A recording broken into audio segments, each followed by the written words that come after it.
Escribe en los comentarios desde qué país nos ves. No olvides suscribirte y darle like al video. Imagina una carta.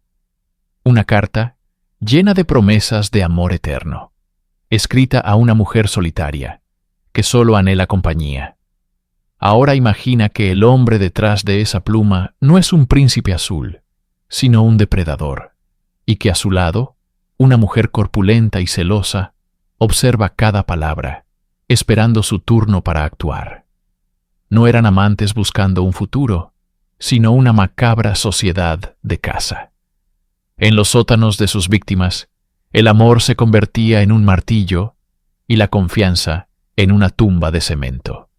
Esta es la historia de Martha Beck y Raymond Fernández, los infames asesinos de los corazones solitarios, cuya búsqueda de amor dejó un rastro de avaricia, brutalidad y corazones que dejaron de latir para siempre. En la tranquila localidad de Milton, Florida, el 20 de mayo de 1920, nació una niña llamada Martha Jewel Seabrook. Su llegada al mundo no fue una celebración, sino el comienzo de una vida definida por el dolor y el anhelo. Desde sus primeros años, el cuerpo de Martha la traicionó. Un desequilibrio glandular severo la sumió en una pubertad precoz, y un sobrepeso que se convirtió en el blanco del desprecio de la persona que debía ser su refugio, su propia madre. La señora Seabrook no veía a una hija, sino una aberración, una vergüenza familiar que desfilaba ante los ojos de la sociedad. Cada mirada de su madre era un veredicto de insuficiencia, cada palabra, un golpe a su frágil autoestima. El hogar, en lugar de ser un santuario, se transformó en su primer infierno. El tormento no era solo psicológico.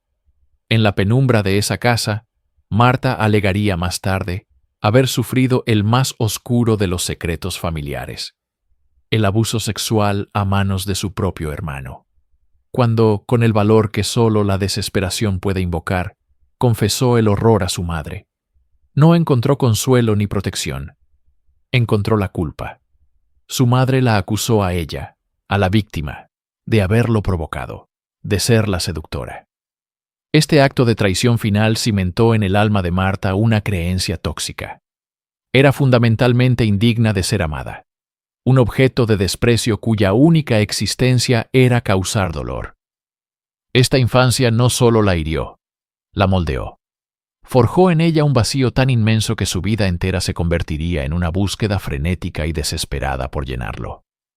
Anhelaba amor, aceptación y validación con una intensidad patológica. No buscaba un simple romance.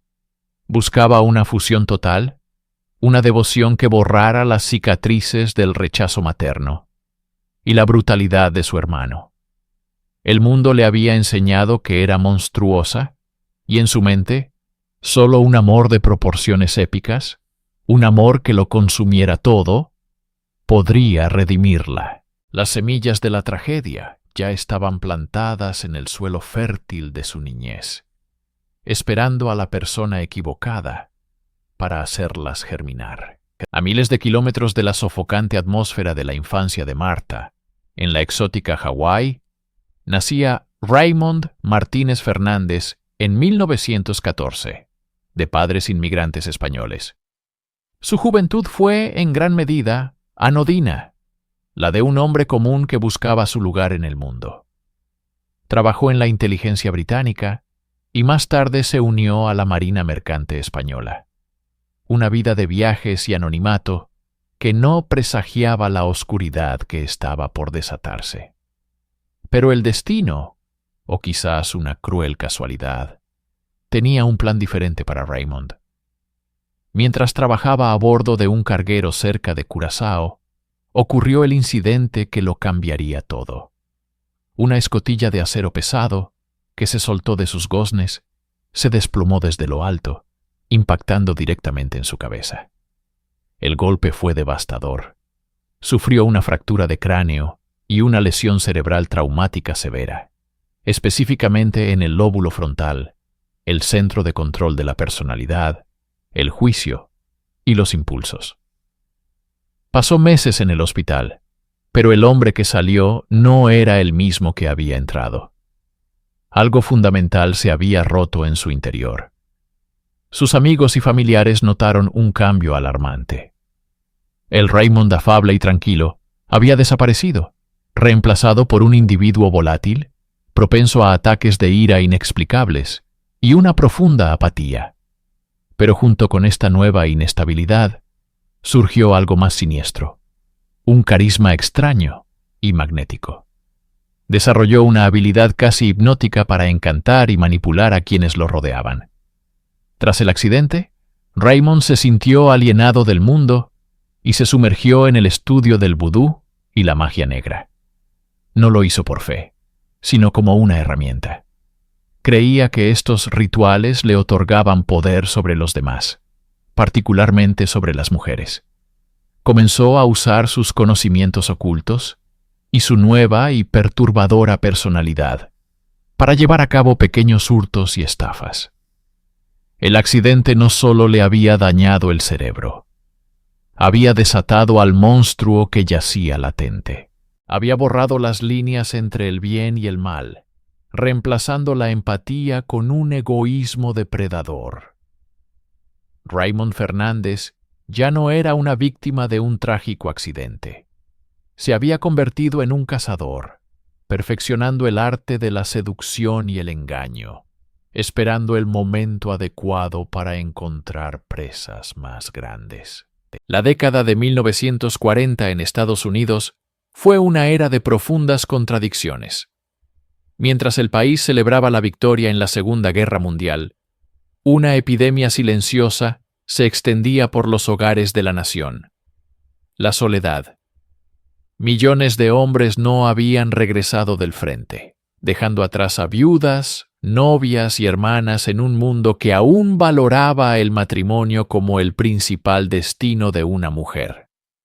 Para estas mujeres, así como para las solteronas y las divorciadas, el futuro parecía desolador. En este contexto de anhelo y desesperación, floreció una nueva industria: los clubes de corazones solitarios. A través de anuncios clasificados en periódicos y revistas de poca monta, hombres y mujeres buscaban una conexión, una chispa de romance en una existencia gris. Era un mercado de esperanzas, un catálogo de almas solitarias que publicaban sus deseos más íntimos para que el mundo los viera. Para Raymond Fernández, este mundo no era una oportunidad para el amor, sino un coto de caza perfecto. Con su encanto artificial y sus promesas vacías, descubrió que podía embaucar fácilmente a estas mujeres vulnerables. Se presentaba como un exitoso empresario latino, un amante apasionado que buscaba a su compañera ideal. Respondía a sus cartas, la seducía con palabras melosas y, una vez que se ganaba su confianza, las despojaba de sus ahorros antes de desaparecer, sin dejar rastro. Era un sistema cruelmente eficiente, alimentado por la desesperación de sus víctimas. Mientras tanto, Martha Beck seguía su propio camino hacia el abismo. Tras un matrimonio fallido y 2 hijos, y después de ser despedida de su trabajo como enfermera por una conducta sexual inapropiada, se encontró más sola y despreciada que nunca. La fantasía de un amor redentor que había albergado desde la infancia se había convertido en una obsesión. Hojeando las páginas de una de estas revistas, vio los anuncios de corazones solitarios, no como un último recurso, sino como su única esperanza. 2 depredadores, aunque con motivaciones distintas, estaban a punto de converger en el mismo terreno. Uno cazaba por dinero, la otra por una devoción absoluta que estaba dispuesta a conseguir a cualquier precio. En la quietud de su solitaria habitación, Martha Beck tomó pluma y papel.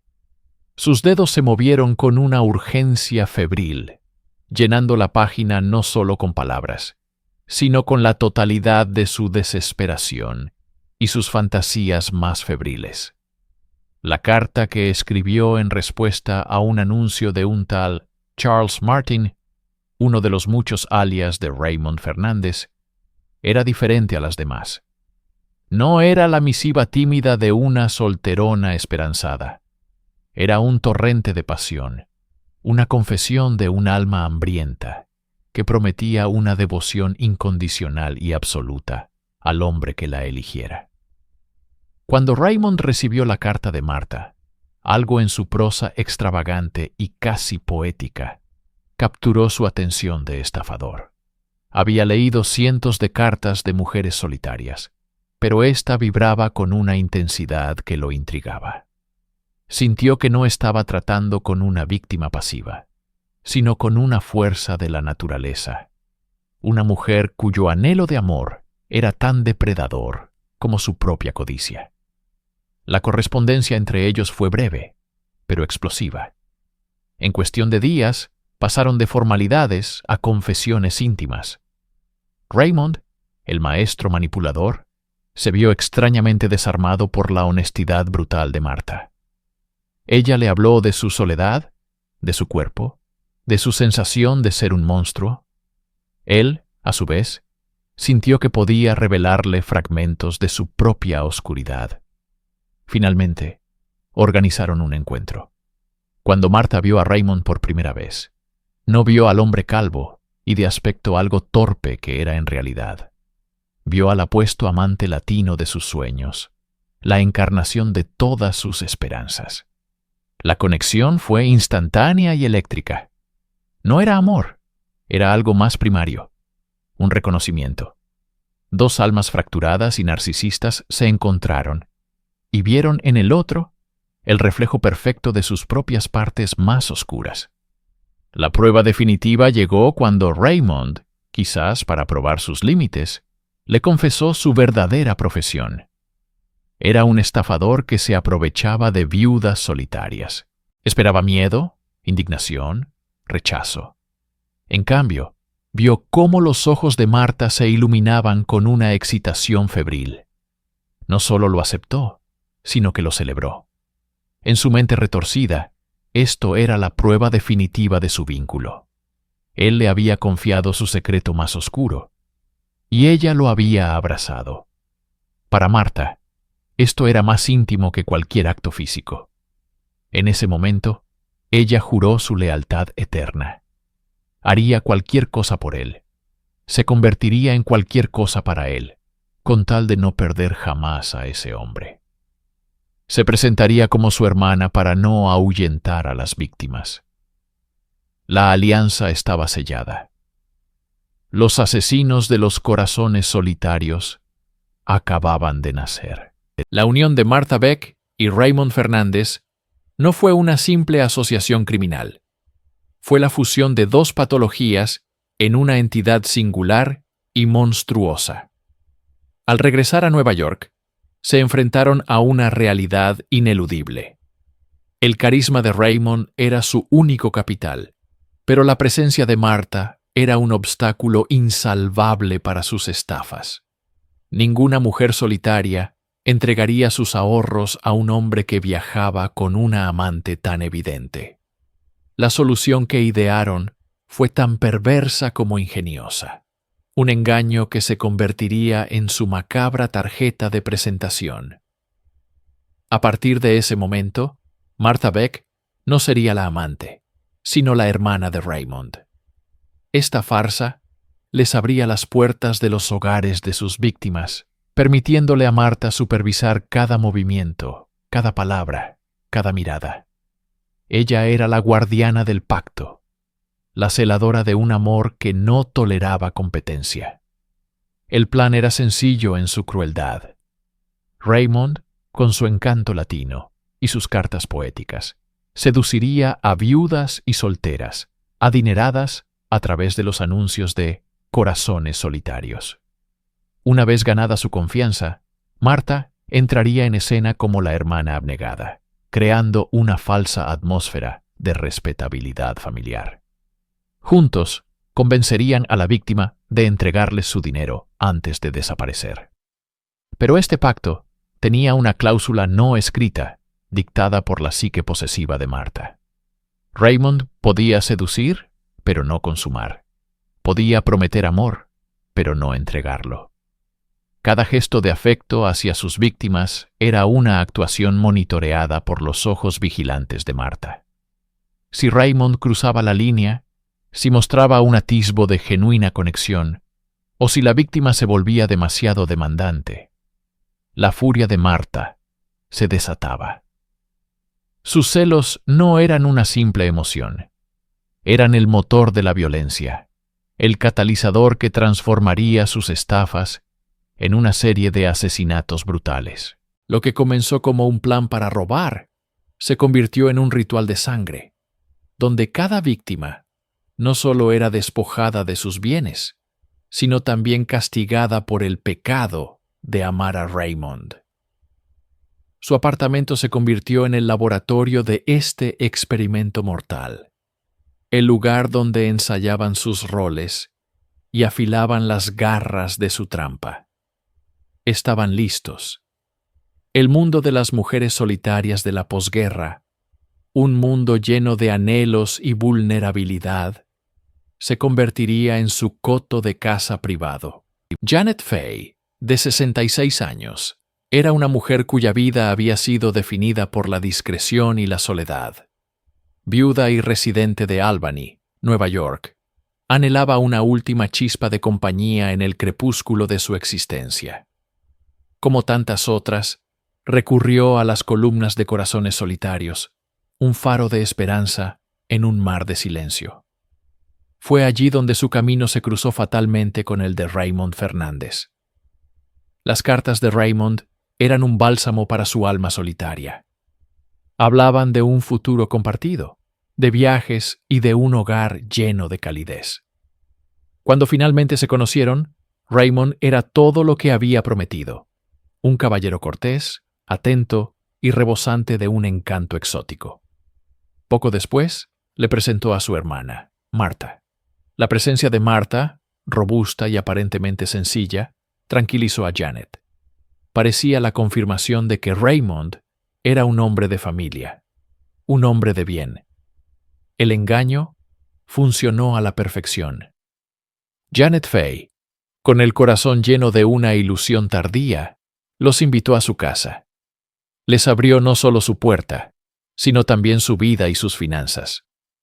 Confiando ciegamente en el hombre que prometía casarse con ella, Janet liquidó sus activos, retirando más de $4,000 de su cuenta bancaria, una suma considerable para la época. Los depositó en una cuenta conjunta con Raymond. Ese fue su error fatal. Una vez que el dinero estuvo seguro, la máscara de la pareja comenzó a resquebrajarse. La calidez de Raymond se enfrió, y la amabilidad de Marta se tornó en una presencia opresiva. El 1 de enero de 1949, la tensión en la pequeña casa de Albany llegó a un punto de quiebre. Durante una discusión, probablemente sobre el retraso de la boda o el control del dinero, la verdadera naturaleza de la pareja se reveló con una violencia explosiva. Los detalles exactos de esa noche son confusos, una mezcla de confesiones contradictorias. Pero el resultado fue inequívoco. Janet Fay fue asesinada. La confianza que había depositado en un extraño fue rota de la manera más brutal. Su búsqueda de amor terminó con un martillo en la cabeza y una bufanda de seda apretada alrededor de su cuello. Su cuerpo fue envuelto y escondido en el sótano, mientras la pareja asesina decidía cómo deshacerse de la evidencia de su primera y terrible transgresión. Para comprender la espiral de violencia de los asesinos de los corazones solitarios, es fundamental analizar la psicología de Martha Beck. Raymond era el señuelo, pero Martha era el verdadero depredador. Su participación iba mucho más allá de la de una simple cómplice. Era la arquitecta emocional de los crímenes, y su combustible era un torrente de celos patológicos. El asesinato de Janet Fay no fue un mero acto de conveniencia para silenciar a una víctima que podría exponerlos. Fue una ejecución impulsada por la furia de Martha. Según las confesiones posteriores, la discusión final estalló, porque Janet le mostró a Martha una foto de Raymond de su juventud, comentando lo apuesto que era. Para una mente normal, sería un comentario trivial. Para Martha, fue una transgresión intolerable, una afirmación del afecto de otra mujer por su hombre. En su visión distorsionada del mundo, cualquier mujer que mostrara interés en Raymond no solo era una rival, sino una amenaza existencial para su identidad, que se había fusionado por completo con la de él. Los celos de Martha eran un arma. Cuando Raymond estaba solo con una víctima, ella escuchaba detrás de las puertas, vigilaba por las ventanas, analizando cada tono de voz, cada risa. Si percibía que la actuación de Raymond se volvía demasiado convincente, que un atisbo de disfrute o conexión genuina se filtraba en su farsa, su ira comenzaba a hervir. Esta dinámica tóxica la convertía en la más peligrosa de los dos. Mientras que Raymond era un psicópata frío y calculador, capaz de matar por conveniencia, Martha mataba por pasión, una pasión retorcida y posesiva. El martillo que golpeó a Janet Fay fue, en esencia, empuñado por la mano de los celos de Martha, incluso si fue Raymond quien dio el golpe. Ella era la jueza y verdugo de las mujeres que se atrevían a entrar en su territorio emocional. Este patrón se volvería una constante en su reinado de terror. La violencia no era solo una herramienta para facilitar el robo. Era el clímax catártico de la paranoia de Martha. Cada asesinato era una reafirmación de su control sobre Raymond, un ritual sangriento para purgar la presencia de la otra. El arma no era siempre un objeto físico. El arma era su propia mente, una trampa mortal de inseguridad y rabia que se cerraba sobre cualquiera que amenazara su precario mundo de dos. Tras el asesinato de Janet Fay, la pareja huyó de Albany, dejando su cuerpo enterrado en el sótano de una casa que habían alquilado. Con el dinero de Fay en sus bolsillos, buscaron a su próxima presa. La encontraron en Myrtle Young, una joven viuda de Grand Rapids, Michigan. Este caso elevaría su crueldad a un nuevo nivel, pues Myrtle no estaba sola. Tenía una hija de apenas 2 años, Raynell. La vulnerabilidad de Myrtle era doble: la soledad de la viudez y la responsabilidad de criar a una niña pequeña. Raymond, a través de sus cartas, se presentó como la solución a todos sus problemas. Le prometió no solo amor a ella, sino también la figura de un padre para su hija. El engaño fue meticuloso y diabólicamente doméstico. Al llegar a Michigan, Raymond y Martha, nuevamente en sus roles de hermano y hermana, se mudaron con Myrtle y la pequeña Raynell. Durante semanas, interpretaron la farsa de una familia feliz. Martha ayudaba con las tareas del hogar, jugaba con la niña, ofreciendo una imagen de apoyo y estabilidad. Mientras tanto, Raymond trabajaba para aislar a Myrtle de sus amigos y familiares, y la convencía de que la mejor forma de asegurar el futuro de su hija era poner todas sus finanzas a su nombre. Myrtle, desesperada por creer en ese sueño de felicidad, cayó en la trampa. Firmó los papeles necesarios, dándoles acceso a su herencia y a los beneficios del seguro de su difunto esposo. Una vez que el control financiero fue total, la atmósfera en la casa cambió. La pareja ya no necesitaba actuar. La amabilidad se evaporó, reemplazada por una tensión fría y ominosa. Myrtle comenzó a hacer preguntas, a expresar dudas. Se dio cuenta demasiado tarde de que había invitado a 2 monstruos a su hogar. Su destino, y el de su pequeña hija, estaba sellado. A finales de febrero de 1949, Myrtle Young y Raynell desaparecieron sin dejar rastro. Los vecinos notaron la repentina quietud en la casa. Las llamadas de los familiares preocupados no obtenían respuesta. Para el mundo exterior, parecía que la joven viuda simplemente había decidido empezar una nueva vida en otro lugar con su nuevo amor y su hermana. Era un engaño casi perfecto. Nadie sospechaba la horrenda verdad que se ocultaba bajo el suelo de cemento del sótano. Que la búsqueda de un padre para su hija había llevado a Myrtle y a la pequeña Raynell a una tumba prematura, víctimas de la codicia y la crueldad sin límites de los asesinos de los corazones solitarios.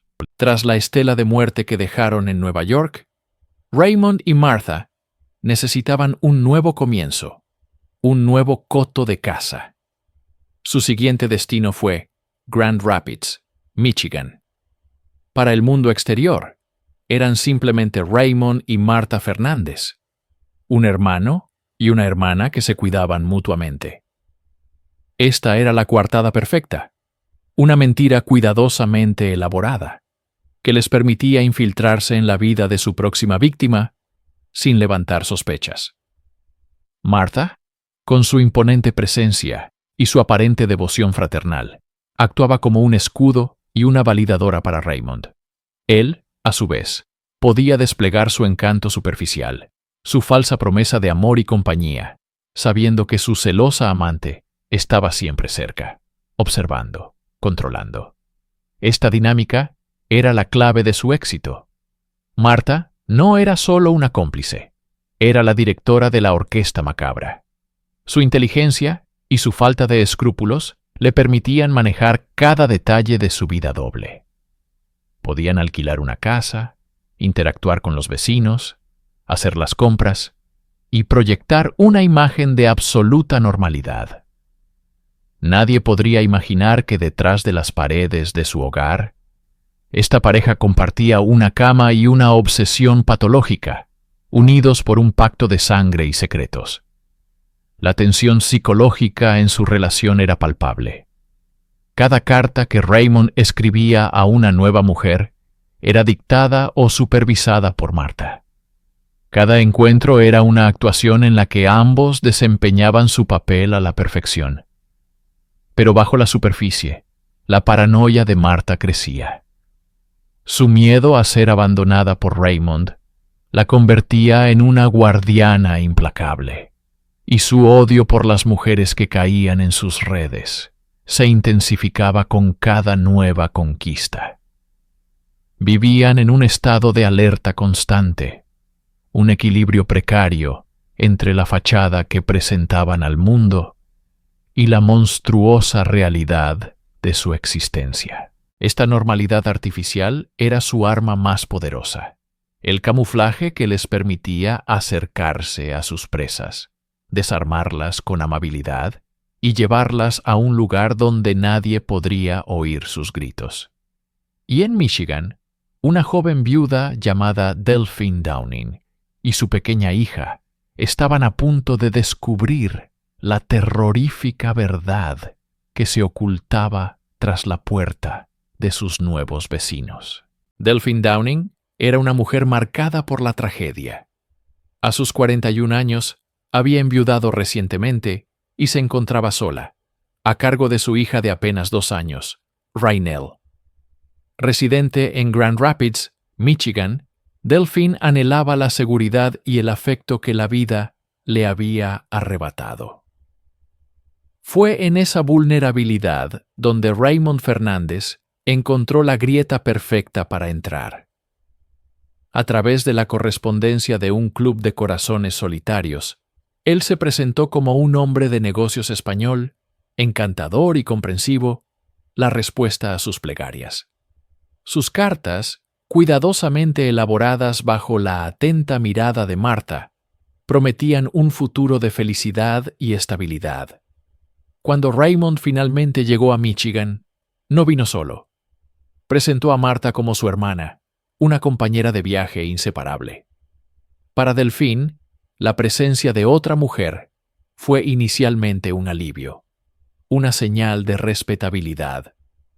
No podía saber que estaba invitando a la muerte a su hogar. La pareja se mudó con Delphine y la pequeña Rainelle, iniciando una convivencia que rápidamente se tornaría asfixiante. Raymond continuó con su cortejo, pero la atmósfera en la casa comenzó a cambiar. Martha, con su personalidad dominante, empezó a tomar el control del hogar, aislando sutilmente a Delphine de sus amigos y su rutina. Cada llamada telefónica era escuchada. Cada salida era cuestionada. Delphine, atrapada en su propia casa, se encontró dependiendo cada vez más de la pareja. Las promesas de matrimonio de Raymond se convirtieron en la única luz en su creciente oscuridad. El viaje hacia la muerte no fue un evento súbito, sino un lento y metódico proceso de desmantelamiento psicológico. Le quitaron su independencia, su confianza y su conexión con el mundo exterior. La pequeña Rainelle, con su inocencia infantil, observaba todo, sin comprender la naturaleza del mal que había anidado en su hogar. Delphine comenzó a tener dudas. El comportamiento de Raymond se volvió errático y frío, y la presencia de Martha se sentía cada vez más como la de una carcelera. Una noche, tras una discusión sobre el dinero de Delphine, la fachada se derrumbó por completo, y la viuda finalmente vio el rostro verdadero de los monstruos con los que compartía su vida. Pero para entonces, ya era demasiado tarde. Las puertas estaban cerradas y no había a dónde huir. La confrontación era inevitable. Delphine Downing, habiendo entregado gran parte de sus ahorros a Raymond, finalmente se dio cuenta del engaño. Las promesas de matrimonio se habían desvanecido, reemplazadas por una fría indiferencia y el control opresivo de Martha. Una noche de febrero de 1949, en la modesta casa que ahora compartían en Wyoming Township, Michigan, Delphine exigió respuestas. La discusión escaló rápidamente. La ira de Martha, siempre latente bajo la superficie, explotó con una furia volcánica. Para ella, Delphine no era solo un obstáculo financiero, sino la encarnación de todo lo que odiaba, una rival por el afecto de Raymond. Lo que sucedió a continuación fue un acto de brutalidad desmedida. Mientras Raymond sujetaba a la aterrorizada Delphine, Martha la golpeó en la cabeza con un martillo. Pero el golpe no fue fatal. En el caos y el pánico, Raymond tomó un revólver calibre .32 y le disparó. El sonido del disparo fue ahogado por las paredes de la casa. Un secreto mortal contenido dentro de ese espacio doméstico convertido en matadero. La vida de Delphine Downing se extinguió en el suelo de su propia casa, ante los ojos de sus asesinos. Con la víctima silenciada, la mente fría y calculadora de la pareja se puso en marcha. El problema ahora era el cuerpo. La solución fue tan macabra como el propio crimen. Compraron cemento y herramientas. En el sótano de la casa, cavaron una fosa poco profunda en el suelo de tierra. Arrastraron el cuerpo de Delphine escaleras abajo y lo arrojaron al agujero. Luego, con una espantosa normalidad, mezclaron el cemento y lo vertieron sobre ella, creando una nueva y permanente capa en el suelo del sótano. Un sepulcro anónimo bajo sus propios pies. Limpiaron meticulosamente cada mancha de sangre, borrando cualquier evidencia de la violencia que había tenido lugar. Mientras el cemento se endurecía, sellando el destino de Delphine, un nuevo y terrible problema se hizo presente. Arriba, en su cuna, la pequeña Rainelle de 2 años lloraba por su madre. Era la única testigo, un cabo suelto que su inocencia no podía proteger. La pregunta que flotaba en el aire viciado de la casa no era si la eliminarían, sino cómo. Durante varios días, la casa de Michigan se sumió en una quietud antinatural. En el sótano, el cemento fresco cubría el cuerpo de Delphine Downing, mientras que en el piso de arriba, su hija de 2 años, Raynell, seguía viva. La presencia de la niña era un recordatorio constante de su crimen, y para Martha y Raymond, una amenaza intolerable. La pequeña lloraba, preguntaba por su madre. Su existencia misma era una acusación silenciosa que resonaba en los oídos de los asesinos. No hubo un debate moral prolongado, ni un atisbo de remordimiento. La decisión de asesinar a Raynell fue tan fría y pragmática como la de enterrar a su madre en cemento. La niña era un problema que necesitaba una solución. Para Martha, cuya capacidad para la empatía era inexistente y cuyo odio hacia las mujeres parecía extenderse incluso a sus hijas, Raynell era simplemente una extensión de la rival que acababa de eliminar.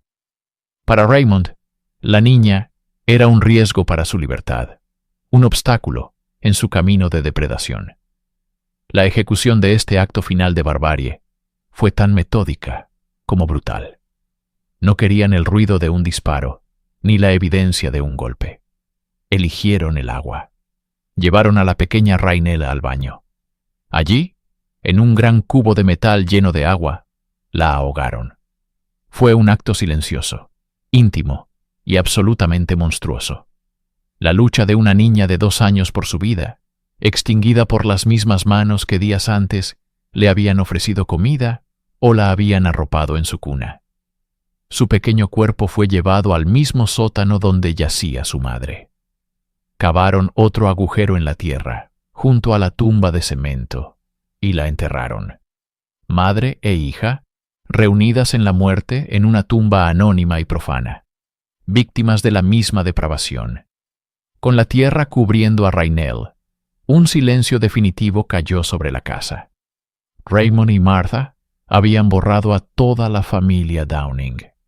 Creyeron haber cometido el crimen perfecto, eliminando no solo a sus víctimas, sino a la única testigo que podría haberlos delatado. Se quedaron en la casa durante casi 2 semanas más, viviendo sobre las tumbas de sus víctimas, como si nada hubiera ocurrido.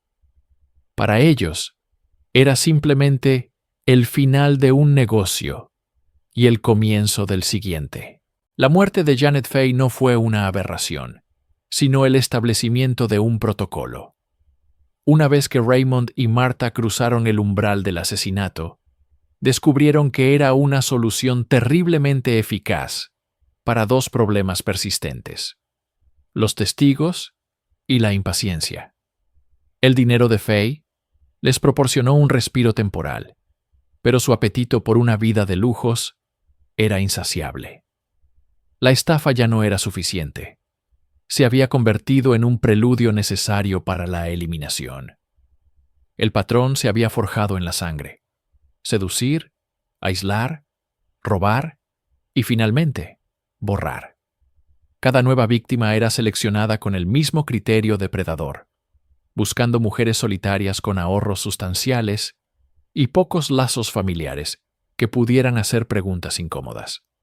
La siguiente en su mira fue Delphine Downing, una joven viuda de Grand Rapids, Michigan.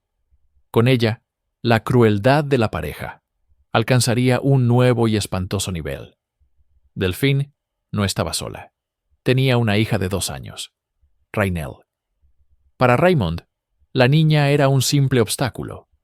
Para Martha, cuya aversión a los niños era tan intensa como su amor posesivo por Raymond, Raynell era una fuente constante de irritación. Se mudaron a la casa de Delphine, y la atmósfera se enrareció rápidamente. La presencia de la niña exacerbaba la paranoia de Martha. Cada llanto, cada demanda de atención, era una afrenta a su relación exclusiva con Raymond. La tensión se acumuló hasta que la burbuja de su fantasía doméstica estalló. Delphine, probablemente sintiendo el peligro y la hostilidad, comenzó a hacer preguntas. Fue su sentencia de muerte. Primero, le dieron una sobredosis de somníferos. Luego, mientras la viuda yacía inconsciente, la ahogaron metódicamente en una bañera. Pero el horror no terminó ahí.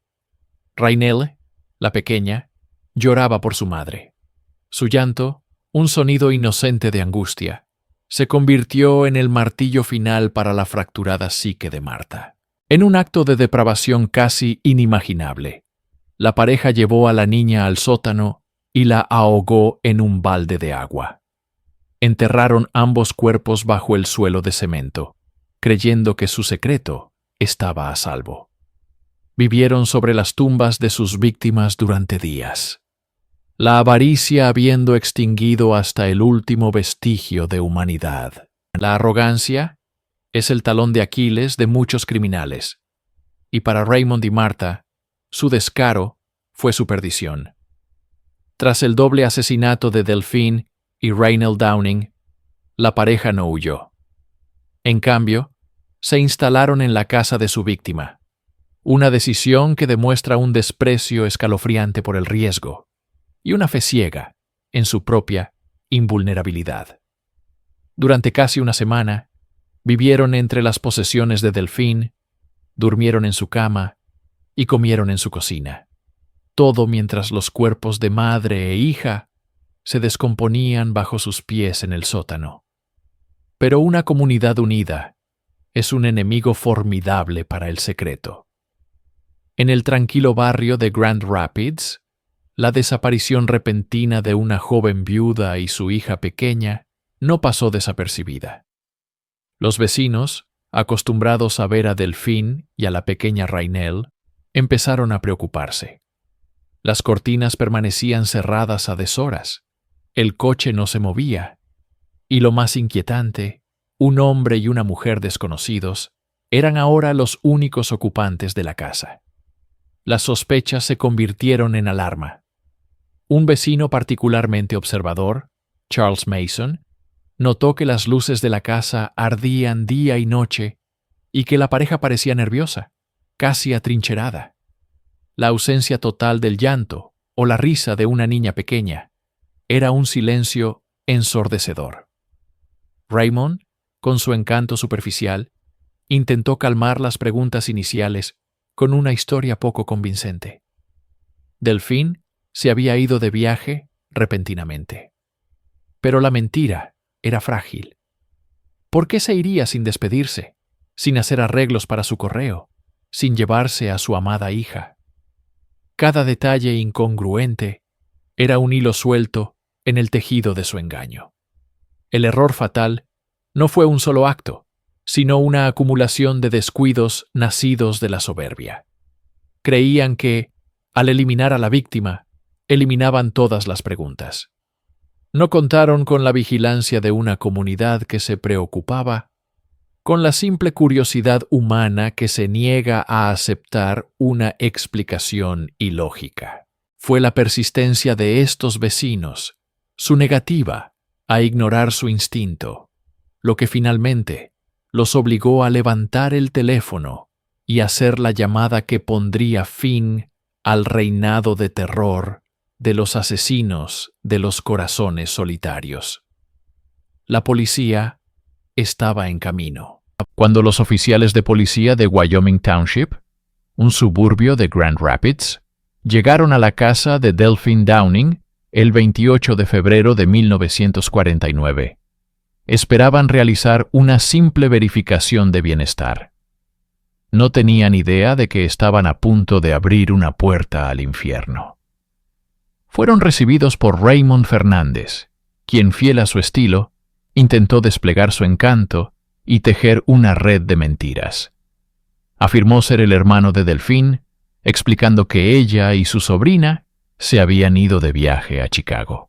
A su lado, Martha Beck, presentándose como su esposa, corroboró la historia con una rigidez que delataba nerviosismo.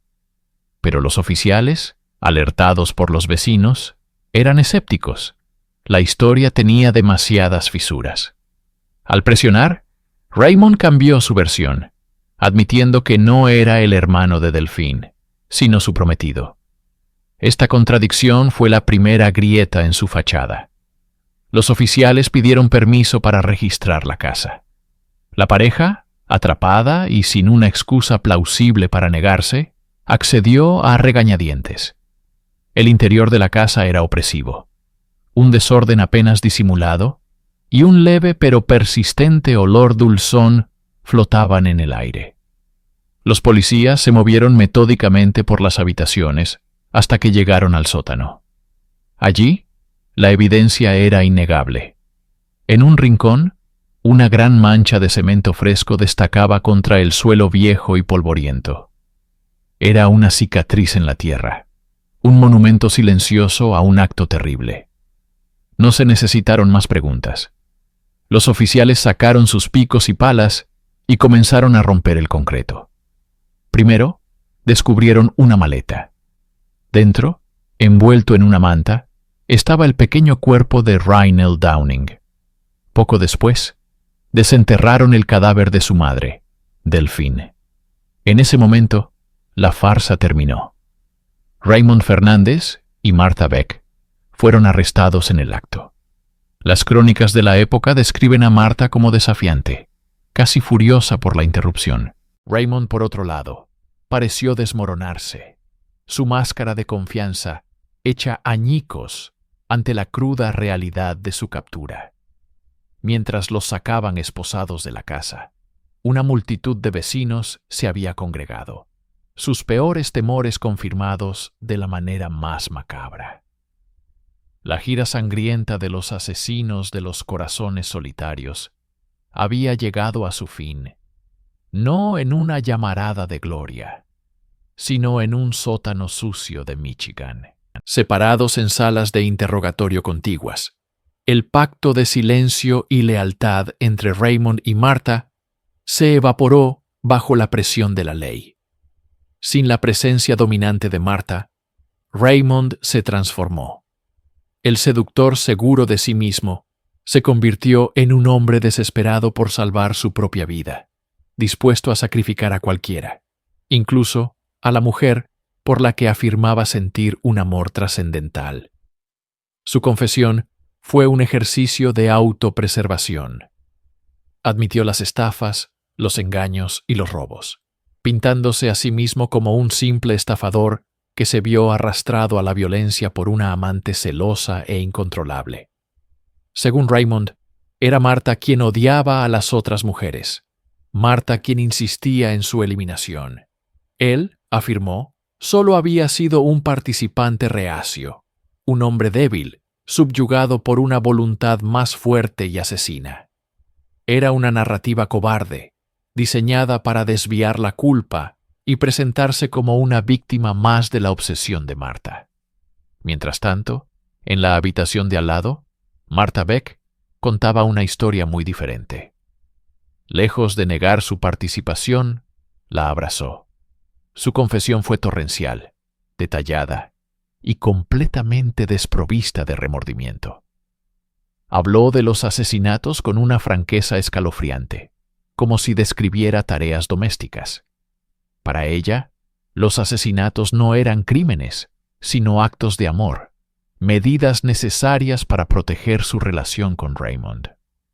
Confesó haber golpeado a Janet Fay con un martillo y haber ahogado a Delphine Downing. Admitió haber matado a la pequeña Raynell porque su llanto la irritaba y representaba una distracción para el afecto de Raymond. Su única emoción palpable no era la culpa por sus víctimas, sino un orgullo perverso por su devoción. Los detectives escuchaban, horrorizados y fascinados por la psicopatología que se desarrollaba ante ellos. Las dos confesiones, aunque contradictorias en la motivación, se entrelazaban para pintar un cuadro completo y aterrador de su sociedad letal. Raymond proporcionó el método y la codicia. Martha aportó la rabia y la crueldad.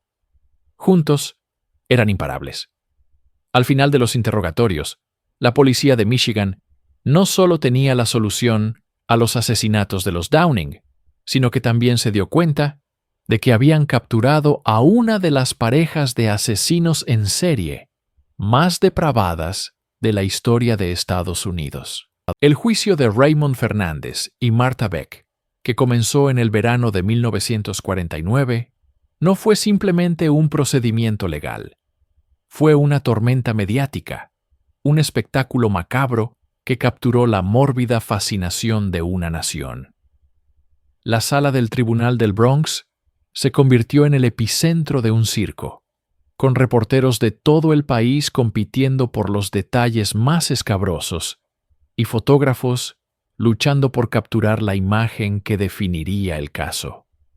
En el centro de todo, la pareja se comportaba con una extraña mezcla de desafío y devoción performativa. Lejos de mostrar remordimiento, parecían deleitarse con la atención.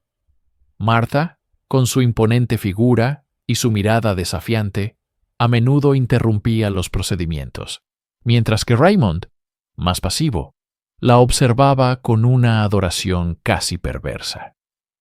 Su afecto en público era desconcertante.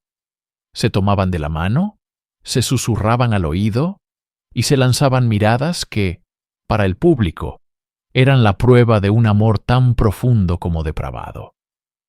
La prensa los apodó los asesinos de los corazones solitarios, un titular que era a la vez preciso y sensacionalista. Los periódicos publicaban cada detalle de sus vidas, desde la disfunción glandular de Martha hasta el historial de estafador de Raymond, pintando un retrato de monstruos casi salidos de una novela gótica. El fiscal, por su parte, construyó un caso metódico y demoledor. Presentó las cartas de amor, los testimonios de los vecinos y, lo más importante, la confesión detallada de Raymond, que implicaba a Martha en cada paso sangriento. La defensa intentó argumentar locura, una estrategia desesperada que chocaba con la aparente lucidez y la calculada crueldad de sus actos.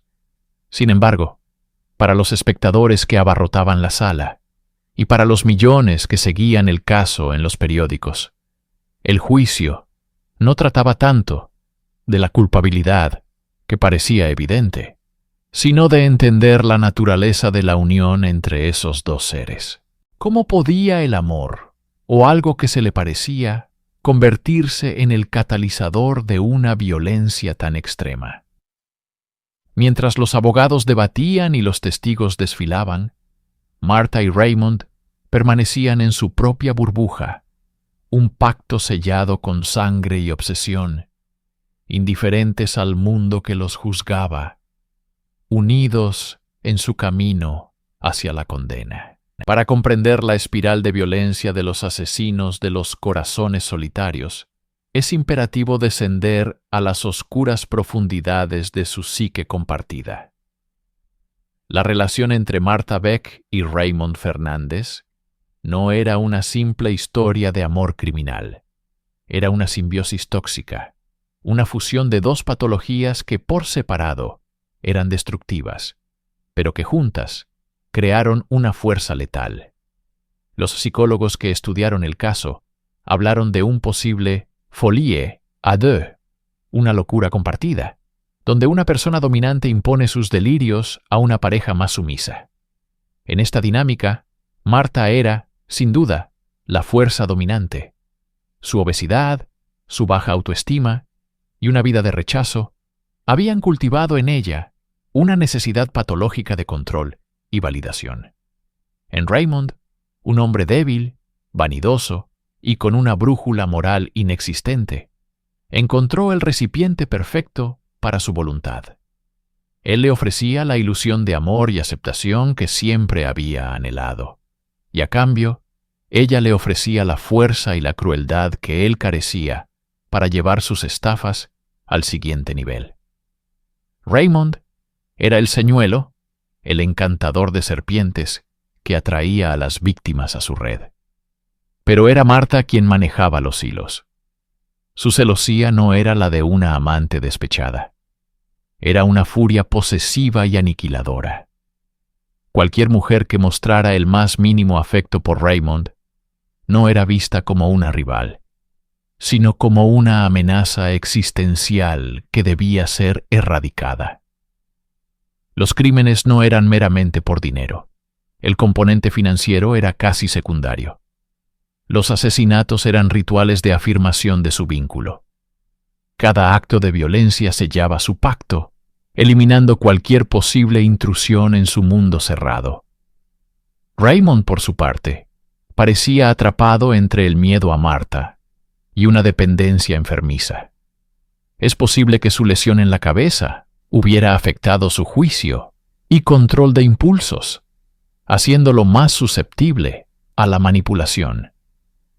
Él era el instrumento, pero ella era la mente y la voluntad detrás de la masacre. Su amor no era un sentimiento puro, sino un combustible oscuro, una mezcla de obsesión, control, dependencia mutua y un odio compartido hacia un mundo que ambos sentían que los había rechazado. Juntos, crearon una realidad alternativa, donde solo ellos existían y donde cualquier otra persona era prescindible. El aire en la sala del Tribunal del Bronx era denso, cargado con el peso de semanas de testimonios espeluznantes y la anticipación de un veredicto inevitable. El jurado, compuesto por 12 hombres, no deliberó durante mucho tiempo. El 22 de agosto de 1949, regresaron con su decisión. El secretario del tribunal se levantó. El silencio era absoluto. Culpable. La palabra resonó como un martillazo para cada uno de los cargos de asesinato.